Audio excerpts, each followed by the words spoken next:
What is going on, everybody? How is everybody doing today? Welcome back here today to another reaction video, and today we're going to be reacting to the award finalists that were announced to the public on August 7th. So this is going to be my first time seeing these, so it's going to be interesting to see kind of who made the final top 3 for each award. And this also will probably be coming out on Sunday, and I think it'll be coming out on Sunday, and I'm obviously recording this on a Friday. So I'm just going to kind of react, give my opinions, and we'll see if I disagree with any of them, and then you can let me know in the comments if you disagree with me, you disagree with the finalists. Just let me know in the comments below, and also drop a thumbs up if you guys are enjoying the videos. And without further ado, let's get into this. You think should walk away with these. So let's begin with the Kia NBA. Oh man, straight off the bat, Zion should not be here. He only played 19 games. He should not be here. And Brandon Clark should be there. Damn. I feel like Brandon Clark might have a better case than Kendrick Nunn does. I think Nunn definitely deserves to be in the conversation for Rookie of the Year. Obviously, it's Ja's award, but Brandon Clark, he was really good this year. He's done something. He was super efficient as a rookie. I don't know. I don't think Zion should be there just because I don't think he played enough games. Rookie of the Year. So here are the 3 finalists: Ja Morant, Kendrick Nunn, Zion Williamson. Is there a question, Draymond Green, in your mind as to who the Rookie of the Year is? No question at all. I think Ja Morant, he's played well all year. And, you know, he has Memphis sitting in there. We got Draymond on the panel. This is interesting. Spot right now. Obviously, if Zion was healthy, he'd probably be Rookie of the Year with the numbers he's putting up, but you got to go with Ja Morant. And shout out to Kendrick Nunn. He's had a great year. Yeah, nice move there. Ja, 18 points, 4 rebounds, 7 assists, shooting 48%. What do you think, Ken? I think it's in that order, too. You know, I don't know because, you know, Zion didn't play. If he played, he's Yeah, he's 23 games now. He played 20, 19. He had played 19 games at the time the 23 games, balloting was done. He showed that he's better than most rookies. And oh, 100%. Like, I completely agree. And if he played a full season, I think he probably would have been Rookie of the Year, but he just didn't play enough games. Same conversation with Joel Embiid a couple years ago. I don't think he should qualify. He's not a rookie. But I think Kendrick Nunn, Ja Morant, Kendrick Nunn, and Zion in that order. Yeah. I think just because of the amount of games. But Zion would have won the award. The numbers he putting up if he would have played the whole season. Well, number one, I think both of you guys are correct. I think it's easily Ja, and I do think Kendrick is a second. The New Orleans Pelicans got to make a decision soon. On Zion.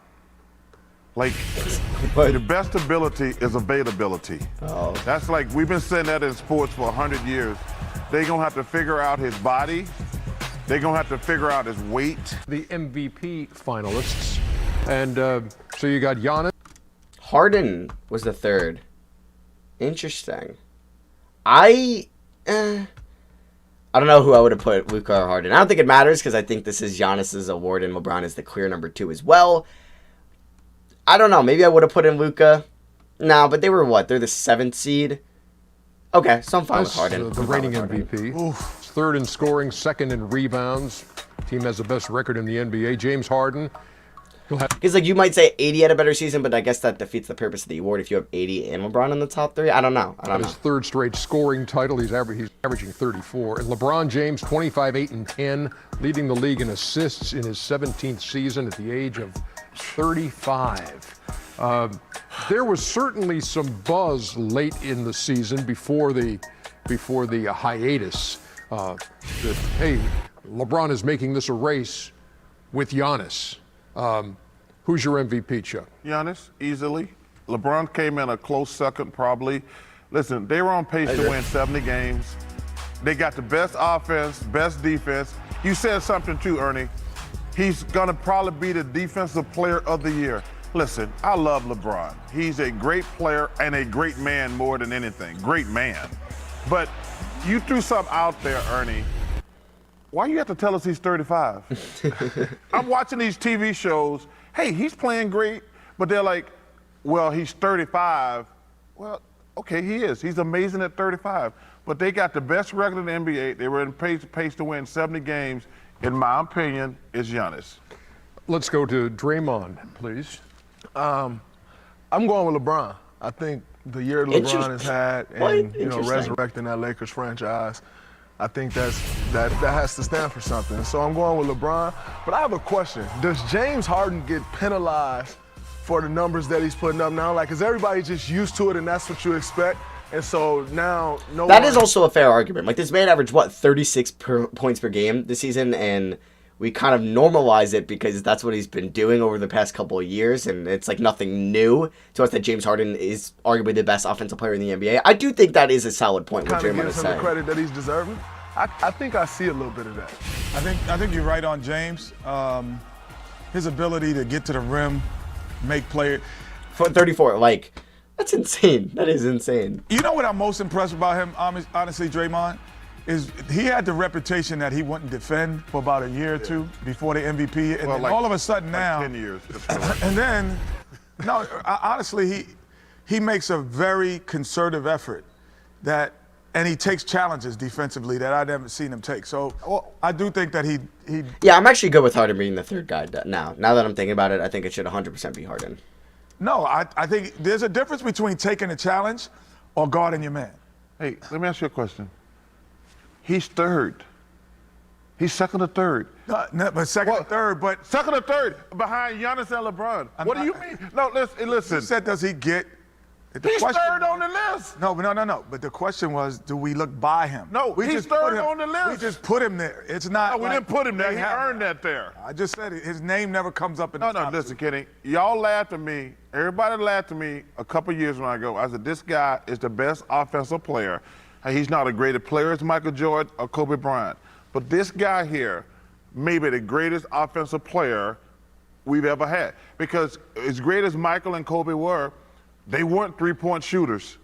This guy is a better three-point. Kobe did get 81 in the game. I think it's. This is not going well. I think James Harden could get 80 in a game if he went out and just said, I'm just gonna get 80. So we're all agreeing on the same thing. I think. Well, I'm just saying. You act like we said he was like the seventh best player. But does James score like that back then when y'all were playing and fouls weren't called the same way they're called today? I did use that caveat. In today's game, he's the greatest scorer I've ever seen. Yeah, it's a different game. It's a different game. But I said that he's the best we got offensively today.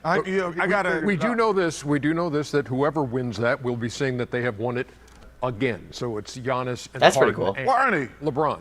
what? You asking us who you think should be MVP? I had Giannis, Okay. Kevin Durant's the best scorer, by the way. and I had Ja for. Oh no, Kevin. The best scorer ever.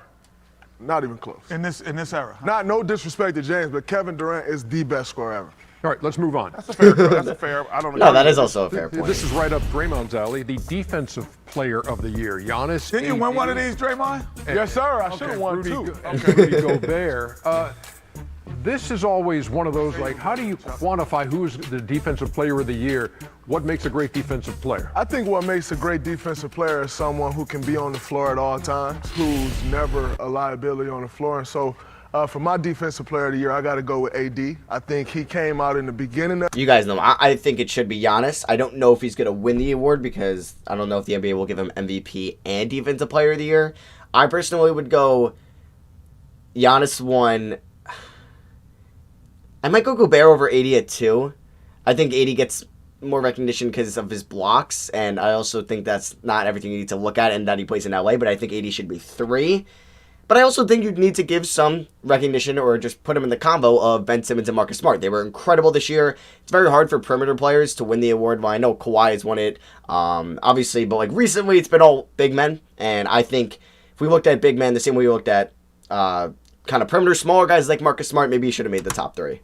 Of the year and said, I want to be the defensive player of the year. And he's backed that up. He's blocked shots, he guards. He's really held the paint down for the Lakers. And, you know, obviously they've played 2 bigs, but what AD been able to do inside and outside, he's got to be. And I think you could have AD winning it or at 2, and I think there's reasoning behind that. It's not like crazy. It's not like, I think, as insane as saying like, oh, AD should be MVP. No, like he could definitely win Defensive Player of the Year. Deserved to. Kenny.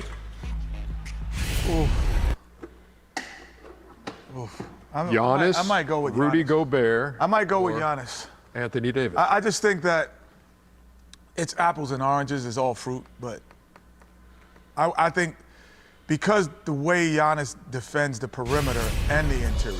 Oh, okay, so they only ended up doing those 3 awards in the video. So they did MVP, Rookie of the Year, and Defensive Player of the Year. But you can see Most Improved. I'm kind of shocked that Luka got in. I thought it was going to be Tatum or Devontae Graham. But now that I see Luka in it and they're going to qualify him in, maybe he should be it. I didn't think they were going to put a sophomore into it, and he might win the award. He might win the award.